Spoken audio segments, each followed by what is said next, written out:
Hi, folks. This is Louis Hertham, the original Peter Abernathy. Hell is empty and all the devils are here on the Shat on TV Westworld Podcast with Roger, Gene, and Big D. Welcome back to Shat on TV Westworld Edition, the unofficial podcast companion piece for the hit HBO television series Westworld. My name is Roger Roper. Alongside me are my two co-hosts, Gene Lyons. Good evening. And Big D Dick Ebert. Good evening. I think it's funny that Gene didn't say how many days he's been sober.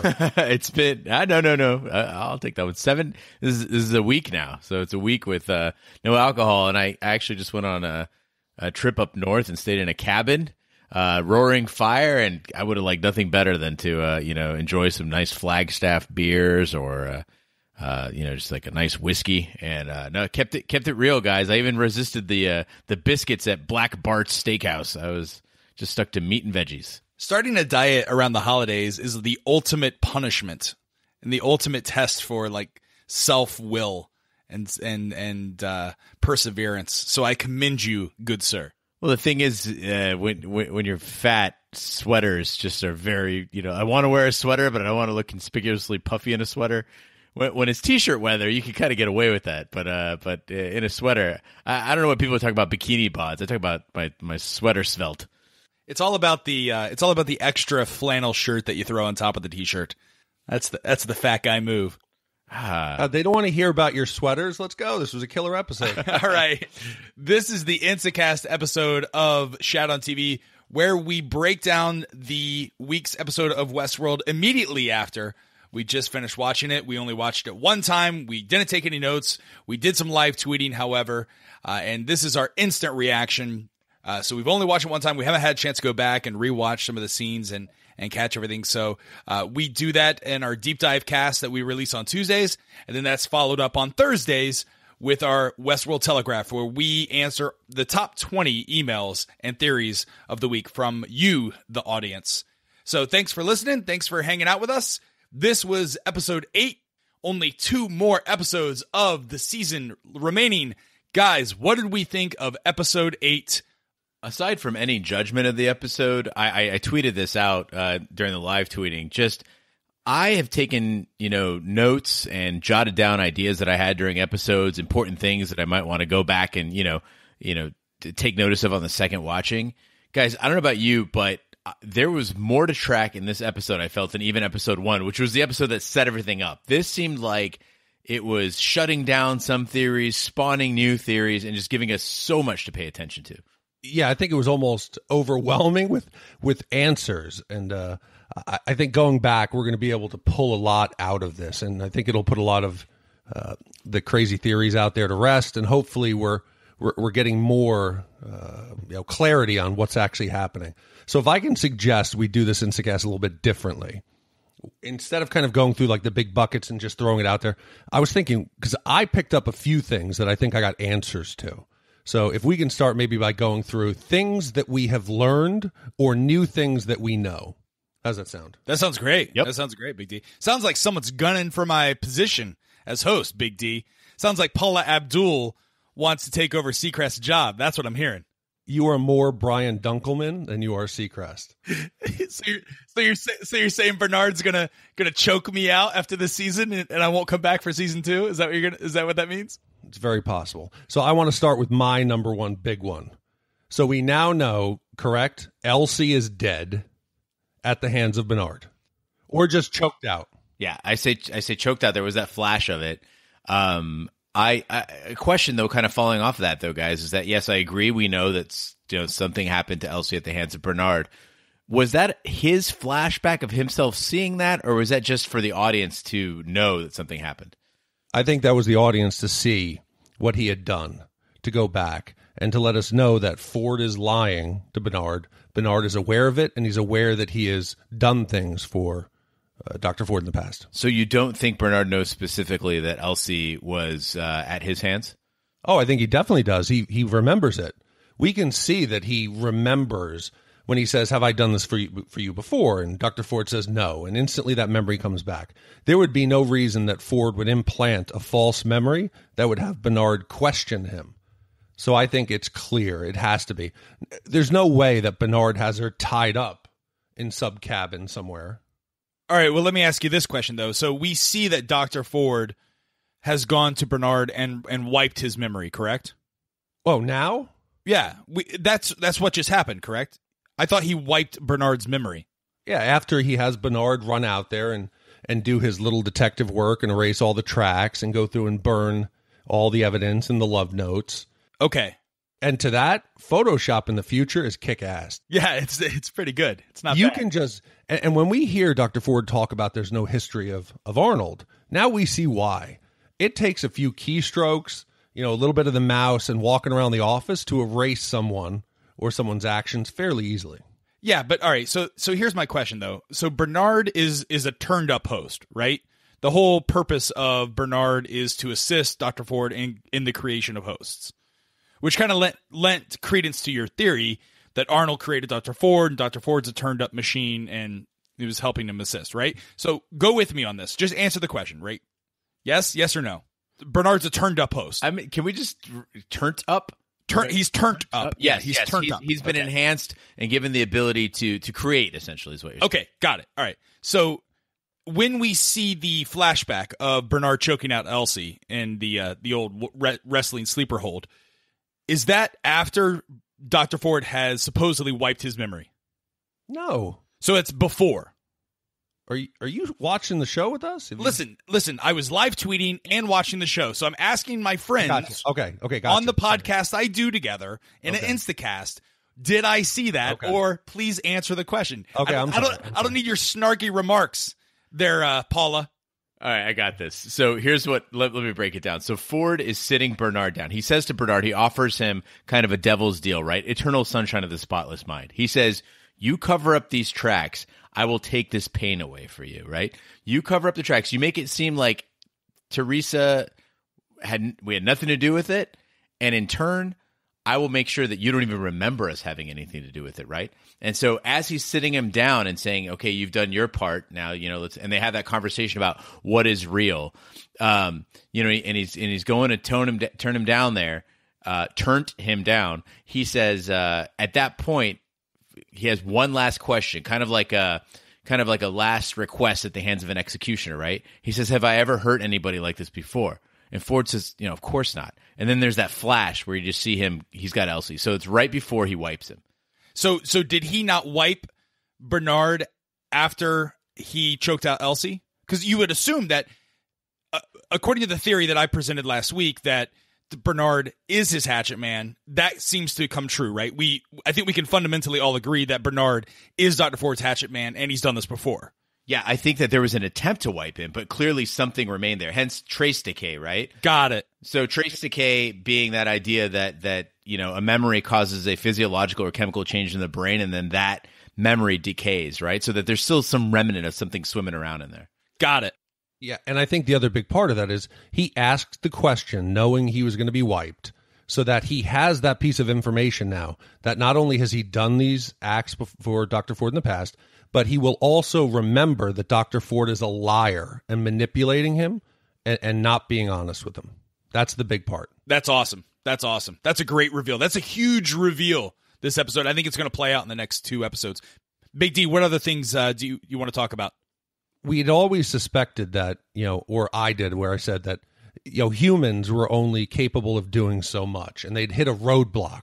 So we now know, Dr. Ford tells us, that human engineers were able to not create what they were, so that Dr. Ford created artificial intelligence, he essentially Bernard, and Bernard was capable of doing what the human engineers could not. Right, so that's your Dr. Ford is Arnold or Arnold is Dr. Ford theory.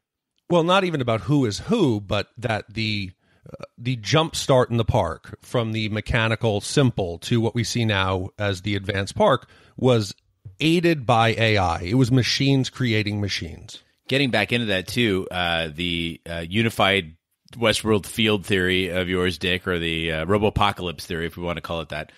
With Ford, some people would say, okay, well, this is evidence then that Ford is human and that, Bernard is a host. But I started noticing as Maeve's powers are increasing, as she's taking control over other people, she's acting very much in a Ford-like way. How does he do what he's doing? The same way Maeve's doing it. I think it's a dead giveaway. Dude is a host. But I picked up there is a slight difference. Maeve is forced to do it verbally. She has to vocalize her commands, whereas Ford can just think it. He can freeze all the hosts in the park. He can make the guy stop pouring the wine. Maeve is forced to essentially narrate it. She has to vocalize the command. So I think there is still some difference. Yeah, but it's like Superman when he's discovering his powers, right? Like he didn't just get up and fly, right? It took him a couple times bouncing around the Clark family farm before he finally got out there and, flew around the globe. It's interesting you point that out because I was at first kind of dismayed when I saw Maeve just pick up a tablet and she's like, oh, I know how to use computers now. Like, I'm from the 1800s, but beep boop bop. But then all of a sudden you start thinking about it. It's like you realize that like she's, again, if she's got a processor and with memory, like they said with Abernathy, with a memory that's bigger than any server they've got, once it's cleaned out, she's got plenty of storage space and probably plenty of RAM. She can calculate and figure things out incredibly quickly. She's like a 6-year-old with an iPad right now. You know what I mean? Like you hand an iPad to any 6-year-old, they immediately know how to use it. And then they get naked and start cutting people's necks open. I got another one for you. You want it? Oh, lay it on us. I think we have confirmation without a doubt of the 2 timelines. Yes! Okay. Team 2 time frames. Okay. At least 2. We don't know how many more. And I think it's clear as day. So the host that we see with Teddy and the Man in Black is the same from Ford's flashback to the original park where they're teaching them to dance. She walks by with the parasol. She is also the same host that is in the scene where William and Logan enter the park, and she is William's guide up to choose his clothes. She, utters the lines, does it matter if you can't tell? And the Man in Black says, man, you've been around here a long time. I would have thought they would have retired you. This is implying that what we've seen now with Teddy Man in Black is a substantial length of time after she had worked in the entrance of the park. Not only that, but is this also confirmation for Teddy as Man in Black theories? Because there's also a tip of the hat towards that when Man in Black is giving his backstory about how he lost his wife last year after 30 years of marriage. So you get the 30 years. Like, the park's been open for 30 years. He's been coming to the park for 30 years. William, if you subscribe to the 2 time frames and William is Man in Black theory, the William time frame is supposedly happening 30 years when William first enters the park before he gets married. And then what we're seeing with Man in Black is 30 years after that, after his wife has died. So if you subscribe to that theory, I think that they may have shown that us crazy theorists with the tinfoil crowns on, we're right. Okay, I want to make a request. This was going to be things we know, not things we guess. We need to watch this one more time before we start. Here's what I know. Yes. Here's what I know. Man in Black has been coming to the park for 30 years. He talks about his wife, how she just passed away after 30 years of marriage. We also know that he's seen that host that you just mentioned. We've seen that before. So where else have we seen Man in Black interact with that host?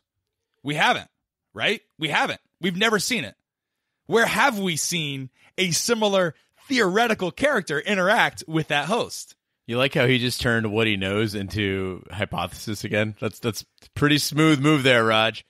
Here's the thing: is if anything, this actually caused me to doubt the William is Man in Black theory, because what we know is the Man in Black is displaying a motivation that is completely outside the bounds of everything we've been talking about before. This is a completely new narrative for him as far as the backstory, the wife and the death and the child who doesn't want him to touch her. Now, I wonder, is he being genuine with his backstory? He doesn't need to tell Teddy the truth or what's really going on with him. So to me, I think if anything, this kind of it's a wash. We might find something else later. I did note though that he kind of said this thing where he's like, he wondered if the people didn't want to get near him if he was like a dark star, if he was going to explode any moment, and so there is this, like, I think he is wrestling with who he really is or what he really is. And the question is his vision of himself the truth, or is other people's vision of himself the truth? So I think that's going to be, again, getting in these philosophical questions about the Man in Black. I'm pretty sure I've heard you, Gene, describe yourself as a dark star that could explode at any given moment. Wasn't that your goth name when you went to go to the golf clubs growing up? Dark Star? Actually, my best friend's online handle is Darkstar. Of course it is. So I think this also fills in some of the holes. Man in Black tells the story that his wife dies. He wanted to go back in the park and see if he could do something truly dark. He comes across Maeve and the daughter, kills her. We know Maeve has been the madam for a year. That puts another loop into the timeline. So if that's the case, then the Teddy Man in Black is happening. There's a discrepancy there as well, unless...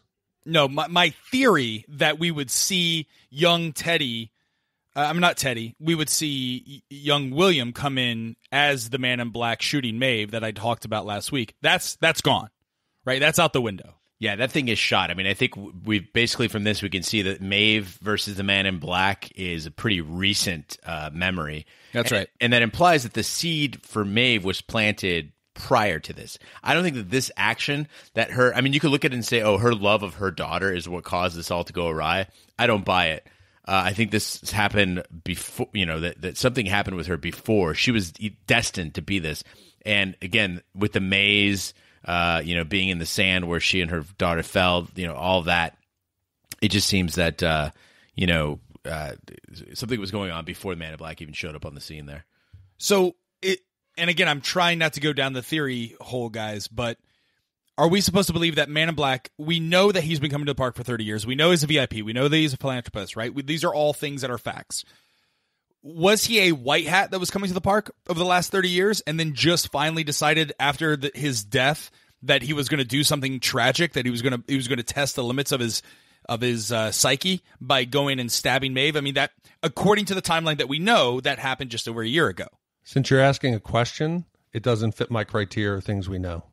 It does. No, can I ask my next one? Yes, ask your next one. Another thing we know, we now have confirmation that the park blackmails guests. The Man in Black states he had been going to the park for 30 years. Back out in the world, he was a good person. His wife knew nothing of what he did in the park. All of a sudden, she somehow knew who he was in the park and what he'd been doing, and that led her to kill herself. How would she know that? Did someone else reveal this? Maybe a family member? I don't know how she could have known, because he says that his wife knew who he was in the park. Okay. There's only three options. Blackmail. The wife somehow snuck in the park and was watching him. Okay. Or she had somebody do surveillance. Either way, we know now that there's information about how people act in the park getting out and having effect in the real world. Or can I present a fourth option? The wife had a family member that there was a falling out in business between her and the Man in Black, him and the Man in Black. And as a consequence, he told the wife everything that happened when the Man in Black would come. So wait, you're going to believe if you have a falling out with someone and they all of a sudden conveniently come up with some information that would help turn you against the person they're having a fight with, you're going to believe it? That's highly convenient. If it's a family member, say my brother, right? What do we know about William? He's marrying who? Sister? Logan? Logan and Billy don't seem to be on good terms. You're making connections that we Give don't. me the crown, Big D, is what I'm saying. Give me the crown. Getting back to things we know, we see Charlotte and Sizemore go down into cold storage. Now, earlier in the episode, you see when Bernard is using the incinerator, right? We see that there's a clear way to dispose of hosts. Then we also see cold storage. There's got to be a reason that they have both. Are they incinerating them at all anymore? And if not, what's going on with cold storage? Charlotte says to Sizemore, she says, the dead fulfill a purpose, right? So what are they down there for? What are they doing? Are they using them for storage? Are they just like extra servers on a rack? I don't know. And then she's got this plan now to take Abernathy, fill him up with 35 years of data, and then ship him out on a train, which I don't want to get into theorizing, but also the train has got to be significant because this is the future. We're using a train to get in and out of the place. Yeah, she wants Sizemore to come up with a believable backstory to get him on. And this is how we had talked about this a while ago. How do you get a host out of the park? She wants him to become a guest, for Sizemore to develop a backstory that he ends up, dressing up like a guest. He gets back on the train, goes back to the Mesa, and works his way out of the park. So do we believe then the explosive in the vertebrae? You think that's a real thing? Yeah, that was what I was going to ask. I mean, how's he going to get out? I mean, are they going to kill the kill switch? I imagine they'd have to. Or Theresa's not aware that it's there. Not Theresa, you mean Charlotte. Oh, sorry. That Charlotte is not aware that it's there. Sizemore's got to know about it. Oh, Sizemore's a clown. He doesn't know anything. Come on, he's the head of narrative, or he's high up there in narrative. You know him. He knows that everyone would know that they have a kill switch. I mean, the butchers down. I mean, the two cats, Felix and Sylvester, know about the kill switch. So Sylvester could just be full of shit, though. I mean, like it seems very heavy, like a very heavy-handed bit of writing that, like, oh yeah, they got a vertebrae and it's got an explosive in it. Very Total Recall. It's like Suicide Squad, right? I don't know. I haven't seen it. I don't watch that piece of shit. It's not good. Okay, so because this is the Instacast, I have a couple more that I picked up on. Stubbs now knows that Bernard is full of shit. Yeah, absolutely. I mean, Bernard is one of the things I was thinking to myself is that Ford, we talk about that again, that when Maeve says that she's, you should know better. I'm duplicitous by nature. That's what I do. The woodcutter, he's got certain abilities. And you take Bernard, and yeah, you can wipe him. You could try to do that. You could do everything, but he's made to code. He's made to program. He's made to feel feelings. He's not made to lie, and he sucks at it. Well, no, he wasn't lying. Don't you remember Ford said, I'm going to wipe this of you, and you will just be a grieving colleague. And right. That's exactly what he was. But Stubbs was aware of the fact that they had an intimate relationship. So when Bernard comes back out and says, I don't know what you're talking about. We weren't together. She was a coworker. I'm grieving. He knows that Bernard's full of shit. Yeah, I misspoke. What I meant is that Ford didn't program into him to display the right reactions to any sort of investigation of this. But it was also because he didn't know that Stubbs was aware of the relationship. He thought it was secret to the coworkers. Does this kill Stubbs is a host theory? Nothing kills anyone as a host until we see them opened up. Again, he could be as surprised as Bernard was. But whoever it is, the character of Stubbs, human or AI, is on to the trail of Bernard's lies. From a purely stylistic standpoint, I'd like to get into a point on that. I loved what they did on this episode with the Man in Black. It's showing kind of two parts of the guy. One is that he in the hand-to-hand combat, he's fast, he's insanely strong. Like he just pulls a Minotaur guy down like no problem, just boom down. And his reaction time is really great. And so you keep thinking of this lethal killer, whatever. As soon as that hat comes off, there is a stylistic choice there, a visual choice to show that he's bald, to show him from above, that downward facing angle. And really you see his vulnerability there. You see his age there, and that he's still got that cockiness. He's kind of got that reminded me a lot of in Tombstone with Doc Holliday, that sort of like, I don't care about my life anymore. This is my life now, and I'm falling apart, but that's okay. Did you notice what weapon they used to actually finally take down the Minotaur? An axe? It was a bone tomahawk. What? No, bone tomahawk. So that was another thing that we learned. You can see now, we had questioned, do the simunitions have any effect? And we could see that when they're shooting the Minotaur, you can actually see the bullets are hitting him, and there is actually a wound appearing. So it's possible, we have hypothesized that, like when Kissy loses 3 pints of blood, he shuts down. That's not a physical response to losing 3 pints of blood. They're programmed to say, okay, if your throat is cut and you lose this much, then you die. If you get hit by a horse, then you die. The hosts are capable at any point of waking themselves up and getting back up. I think it's possible now that we can see that Wyatt's men have just turned that feature off. It's a possibility, but like the one thing that I guess that bothers me about this episode is the fact that we didn't see the Scooby-Doo reveal of who's underneath that Minotaur mask. And why didn't we? Like, are they saving that? For what purpose? Dude, it could be anybody. It could be Johnny Jim Joe. Like, it doesn't matter. We probably haven't seen that guy before. Maybe he's not wearing a mask. Maybe it's the guy from American Horror Story Coven. Who knows? So I have one big question here. And again, I wanted to do things we know. Dolores now takes Teddy to home. She goes back to the town. She walks into the town, and we assume that she's witnessing the first incident in town, right? What we see through her eyes is the exact replay when Dr. Ford is telling us what happened in the past. When Dolores walks into town, the host walks by with the parasol, looks over her shoulder, and spins it. It's the exact same recollection and the same viewpoint of Ford's retelling of it. Right. We also see Dolores is now wearing a blue dress. Well, it's her memory of it.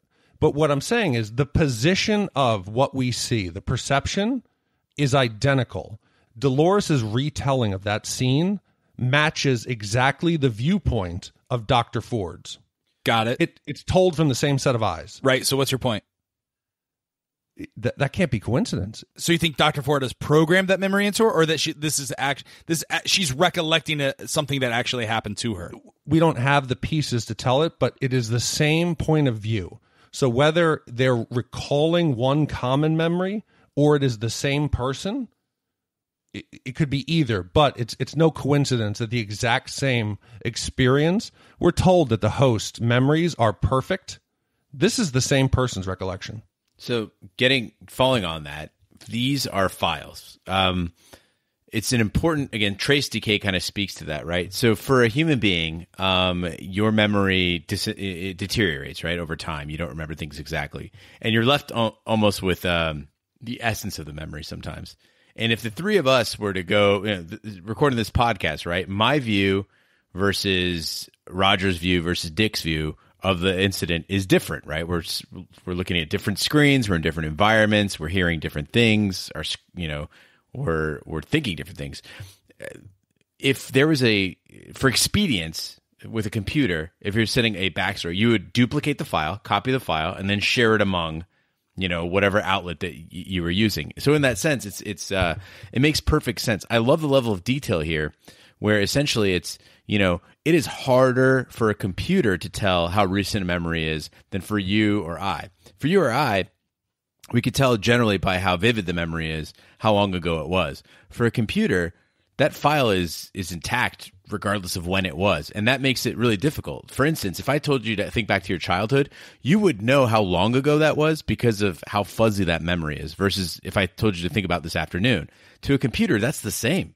So to them, it is so much harder to tell when something was implanted, when it was. But to me, it looks as though the retelling of the story, in the memory, you can see Dolores with the gun to her head. If Dolores was truly recounting a memory, she would not see herself. That vision is through another character's perception. Another character who came upon the scene in town and Dolores with the gun to her head.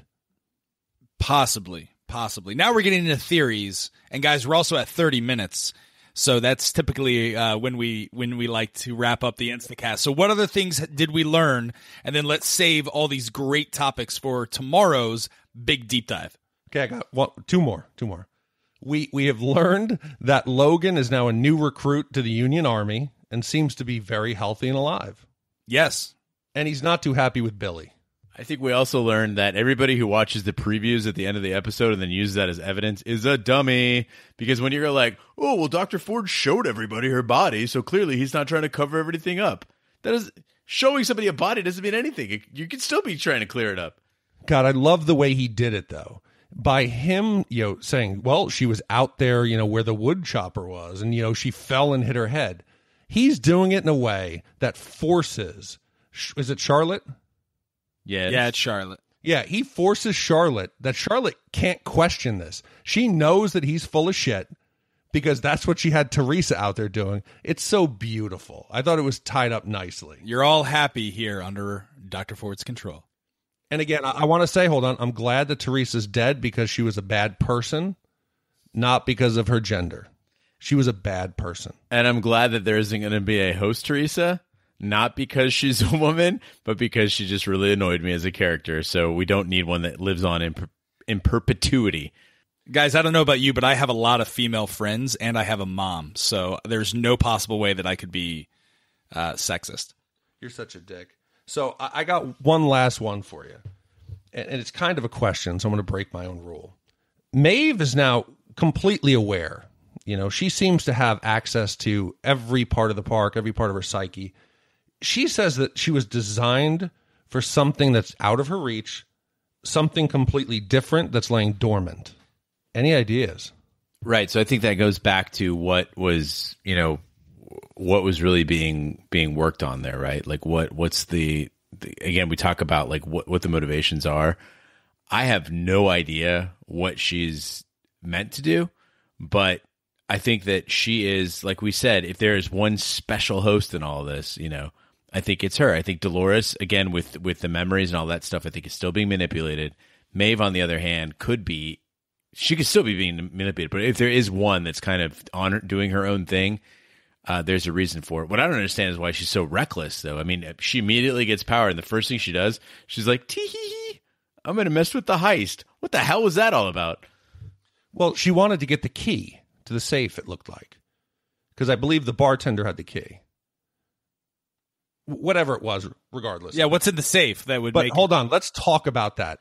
How fantastic was that entire scene where Maeve is walking around town and manipulating the other hosts when she tells the two deputies to essentially practice drawing on each other?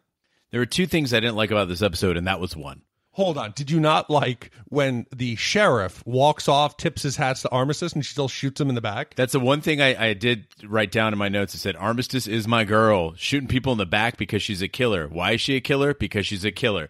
But my point is, it was too goofy. That was the kind of stuff that Roger likes. Like, oh, let's just have a little frivolity here. And then, you know what? By the way, let's put some Amy Winehouse on the piano. It was silly. The other thing I hated was after all this talk about, your identity is just a story we tell ourselves, which is something that I brought up in the early episodes, and just all these literary allusions to Frankenstein, and actually even there's one that you guys got, it's Shaman Stone Soup. That's a whole other reference that we'll get into in the full pod. But beyond all that, we had this line just blatant from Maeve that now it's time to recruit my army. What is she, Skeletor? That's terrible. Yeah, I was going to say, now she has the power.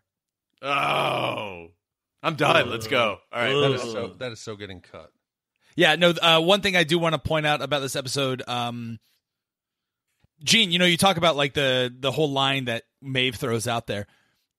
We're kind of another throwaway line that I was like, oh, Gene's going to shit all over this, is when Charlotte is walking away and she says the line to Sizemore that the brevity is the soul of all wit, or I'm sorry, it's from Hamlet. I apologize. Brevity is the essence of wit, yes. Brevity is the essence of wit. It's another Shakespearean line. Yeah. Who's the character that we've seen use Shakespeare over and over and over again in their narratives? It's typically Ford, right? So is this again, I don't want to get too fall into theories, but is Charlotte a plant by Ford? And that's why she buys the Ford theory about Theresa hook, line, and sinker to kind of throw off. There's literary references by pretty much every character throughout the show. Okay, cool. All right, good. So I have a huge theory that I'm going to unveil on the big cast. It involves Maeve and M. Night Shyamalan. And Ghost Nation. So get ready for that. That'll be on our big cast deep dive that we'll record tomorrow and release on Tuesday. But we got a lot of announcements that are happening as we speak. What's going on in the world of ShatOnTV.com? So we're currently running the Abernathy Farms Shat on TV t-shirt promotion on Twitter, where if you retweet and follow us, we're going to give away a shirt. I think it's next week. But we did get shirts in a very, very limited amount. Between the two different designs we have, which is one the Maze and one the Abernathy Farms, we've got less than 20. So tomorrow we're going to be sending out an email offer to all the members of the Shat on Nation who've emailed the Telegraph or who have made comments, and giving you guys first dibs on the shirts. And then Tuesday we will throw up a little pre-order. We're going to do a quick reorder of the shirts. And since none of us here is, the man in black, a titan of industry, we're going to have to just do a pre-order where we'll open it up from Tuesday at 5 p.m. till Friday at 5 p.m. We'll close it then. We can reorder the shirts, and then everybody gets it within a couple weeks. Can I make a suggestion on that? And I hate to do this. I hate to do this, but can we leave it open till Sunday, till episode 9, and then we'll order the shirts on Monday? Because it doesn't make sense to close it on Friday. Well, I'm thinking because we can bring it up again on the Telegraph saying, hey, tomorrow's the last day. Because that way we can close it out. It'll take time to submit the order. and it's all about getting it in, adding it a couple days. And once we start recording and the show comes back on, I mean, if people knew the amount of time it took, whether it was to post info or it's a lot of hours and there's not so many in the day. So I think Friday's a good day. Regardless, we're going to have pre-orders of shirts that you can order. If you're part of the Shat On Nation, as Big D just coined the phrase there, if you sent in emails to the Telegraph, hosts@shatontv.com, we have your email address. We'll be sending you a VIP offer. We'll also send out an offer on the Shat On TV mailing list with an offer code for a discount on the pre-orders that you can do your shirts. You can order them for yourselves. You can order them for your friends, for your family, anyone who's a friend or a fan of the show, and get them before Christmas. That's why we're having this limited run order, and the timing is what it is. On top of that, Gene, you had an announcement you wanted to make. I just wanted to point out that with these two, again, please don't take this as us commercializing the podcast or anything like that. We thought it'd be cool to make these things and to share them. It's something we all kind of wanted. We were like, wouldn't it be cool that, you ever sit with your friends and wouldn't it be cool to make a shirt that was like blah, blah, blah. We just actually did it. So we're taking these risks. We're ponying up the money for you guys, coming up with the designs and stuff like that. So again, we're not getting rich off of this. This is just, we want to share something cool with you. Yeah. And one other thing, doing the podcast, our time is free, but the hosts and the serving and all the different accounts, whether it's on SoundCloud or Spreaker or all the pay accounts, it does cost us a couple $100 every month to do it. So anything we could do to help just kind of balance it out. We're not going to get rich on this, but it'll help keep the lights on. So, guys, what are you talking about? We're the #2 iTunes podcast for Westworld on TV and film. I'm totally going to get rich off of this, and you guys are going to help us. So make sure you subscribe to us on Twitter and Instagram. We're at Shat On TV. You can also find us on YouTube. Just search for Shat On TV Westworld. You can find all of our Telegraph theories and information on our website. Just navigate to shatontv.com. Be sure to download us wherever fine podcasts are found: iTunes, Google Play, Stitcher, Spreaker, and leave us a 5-star review or whatever you do on Google Play. I don't know what they do on Google Play, but on iTunes, it's 5 stars. That's how we're able to grow it and share with friends. We do a live tweeting during every session, and we're pretty active on Twitter. I think we're one of the most active Westworld podcasts on Twitter. Also, if you have any suggestions for shows once Westworld is over, please send that in. We're getting a lot of good stuff, from American Gods to Taboo to Better Call Saul. So the majority wins. Whatever you guys want, we'll do. So thanks so much for listening. Unless there's anything else, Big D or Gene, can I go ahead and close this supersized Instacast?